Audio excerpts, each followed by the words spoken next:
nothing really on record that we can find about the government, Mr. Brown, wanting to extend the number of days you can be detained without trial from the current 28. Would that be a good idea?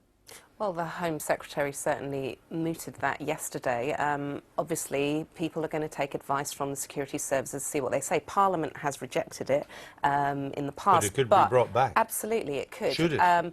In my view, I think we need to look at what makes a difference in preventing terrorist attacks, and everything shows us that the single most important thing is to prevent communities helping people carry out these attacks. Now, the way you get communities on your side is not actually to criminalise an entire community, which is what I think we actually run the risk of doing here. We want the same result. We want the same result, but I feel we're completely missing the boat if we say, let all doctors, why not all lawyers, all teachers, all academics?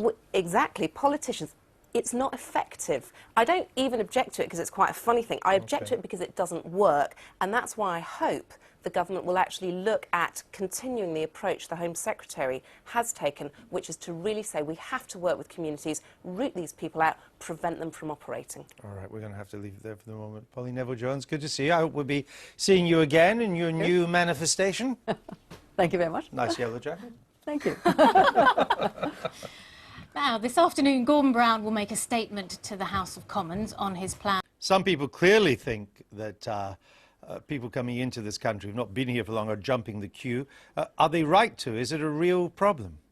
It's certainly a real problem. I think your report highlighted something most people in Britain wouldn't recognise, which is that 95% of our social housing doesn't go to migrants. If you ask people in the East End where there's a housing shortage, if you ask people across the country, they'd say, oh, 60% goes to migrants. So there's a myth at the foundation of this debate, but the actual issue of the shortage of social housing is one of the most pressing issues that we have to deal with. Yes, because for 10 years your government has built almost none.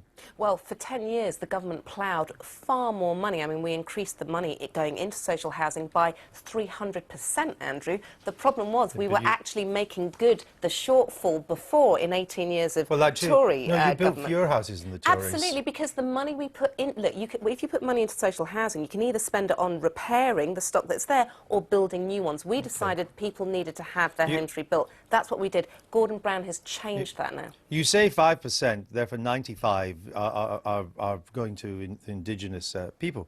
But of course in areas of high immigration or high newcomers, that is not necessarily the case. It could be a lot higher than 5%. Well, 5% you're right, is you're an right. average. And if you base housing allocation solely on need, then obviously people who've just arrived in the country may be able to, quote, jump the queue because they actually do need it more than anyone else. You're right, which is why I, for a start, got the first inquiry in Parliament into affordable housing, because people need to have that access. Secondly, the people that arrive should not immediately, automatically take priority over those who have been here a long time in housing need. It's about, and that's why I've also called for people to get greater points in the point system due to the time they've been here. But we also have to look at the benefits that migrants bring, and that's gone up to £42 billion, Andrew. Is that all your money? Right. Some political stories are just so good that the truth and political myths. He's got a BBC Radio 4 series. He's with us now. Diane Abbott. Even I knew that, whoever she is. Yes. Now, this isn't These rigged are the winners. it's not rigged. No. It's not rigged. No, it's absolutely fair result. Right. Fantastic. Stephen Walker in Birmingham. Stephen Walker in Birmingham. This mug is yours. All the wires are carrying our story that you won't be running at the next election.